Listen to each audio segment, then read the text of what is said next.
अश्विन मास के कृष्ण पक्ष की एकादशी को इंदिरा एकादशी भी कहा जाता है। युधिष्ठिर ने पूछा, मधुसूदन, कृपया करके मुझे यह बात बताइए कि अश्विन मास के कृष्ण पक्ष में कौन सी एकादशी आती है। कृष्ण पक्ष में इंदिरा एकादशी नाम की एकादशी आती है, जिसके व्रत के प्रभाव से बड़े बड़े पापों का नाश हो जाता है। वहीं नीच योनि में पड़े हुए पितरों को भी यह एकादशी सद्गति देने वाली मानी जाती है। राजन, पूर्व काल की बात है। सत्ययुग में इंद्रसेन नामक एक राजकुमार थे, जो महिष्मतिपुरी के राजा होकर धर्म पूर्वक प्रजा का पालन करते थे। उनका यश चारों ओर फैला हुआ था। राजा इंद्रसेन भगवान विष्णु की भक्ति में तत्पर हो गोविंद के मोक्षदायक नामों का जाप करते हुए अपना समय निकालते थे और विधि पूर्वक अध्यात्म तत्व के चिंतन में लगे रहते थे।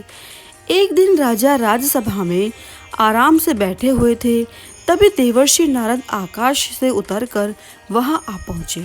उन्हें आता हुआ देखकर राजा हाथ जोड़कर खड़े हो गए और विधि पूर्वक पूजन करके उन्हें आसन पर बिठा दिया। इसके बाद उन्होंने बोला, हे मुनि श्रेष्ठ, आपकी कृपा से मेरी सर्वथा कुशल है। आज आपके दर्शन से मेरी सभी यज्ञ क्रियाएं सफल हो गई हैं। हे देवर्षि, आप अपने आने का कारण बताकर मुझ पर कृपा कीजिए। श्री नारद जी ने कहा, हे नृपश्रेष्ठ, सुनो, मेरी यह बात तुम्हें आश्चर्य में डालने वाली लगेगी। मैं ब्रह्मलोक से यमलोक में आया था, तभी वहाँ एक श्रेष्ठ आसन पर बैठा और यमराज ने मेरी भक्ति पूर्वक पूजा की। यमराज की सभा में मैंने उस वक्त तुम्हारे पिता को भी देखा। वे व्रत भंग के दोष से वहाँ आए हुए थे। राजन, उन्होंने तुम्हें एक संदेश देने के लिए कहा था, उसे सुनो। उन्होंने कहा, हे बेटा, मुझे इंदिरा एकादशी के व्रत का पुण्य देकर स्वर्ग में भेज दो।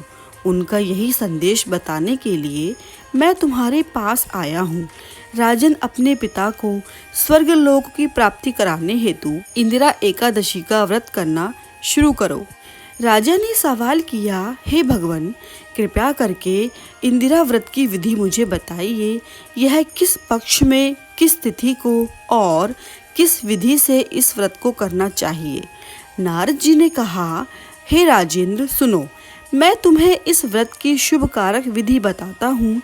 अश्विन मास के कृष्ण पक्ष में दशमी तिथि के उत्तम दिन पर श्रद्धायुक्त मन से प्रातः काल स्नान करके फिर मध्याह्न में एकाग्रचित होकर रात्रि के समय भूमि पर शयन करें और दिन में फल का सागार करें। निर्मल प्रभात होने पर एकादशी व्रत के दिन दातुन करके मुंह धो लें।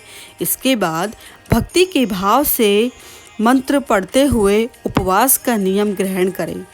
कमल नयन भगवान नारायण, आज मैं सभी भोगों से अलग हो निराहार रहकर कल भोजन करूंगा, ऐसा आप भगवान से प्रार्थना करें। इस प्रकार नियम करके मध्याह्न में पितरों की प्रसन्नता के लिए शालिग्राम शिला के सामने विधि पूर्वक श्राद्ध करें और दक्षिणा से ब्राह्मणों का सत्कार करके उन्हें भोजन कराएं। पितरों को दिए हुए अतृमय पिंड को सूंघकर विद्वान पुरुष गाय को खिला दें।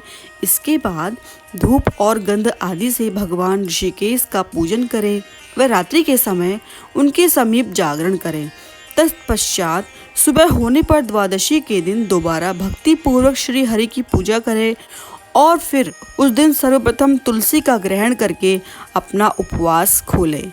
राजन, इस विधि से आलस्य रहित होकर तुम इंदिरा का व्रत करो। ऐसा करने से तुम्हारे पितर भगवान विष्णु के बैकुंठ को चले जाएंगे। भगवान श्री कृष्ण कहते हैं, हे राजन, राजा इंद्रसेन से इस बात को कहकर देवर्षि नारद अंतर्धान हो गए। राजा ने उनके द्वारा बताई हुई विधि से अंतःपुर की रानियों, पुत्रों और भाइयों सहित उस उत्तम व्रत का अनुष्ठान किया। कुंती नंदन व्रत पूरा होने पर आकाश से फूलों की वर्षा शुरू हो गई। इंद्रसेन के पिता गरुड़ पर आरूढ़ होकर श्री विष्णु की धाम की ओर चले गए और राजर्षि इंद्रसेन भी अकंटक राज्य का उपभोग करके अपने पुत्र को राज्य सौंपकर स्वयं स्वर्गलोक को चले गए।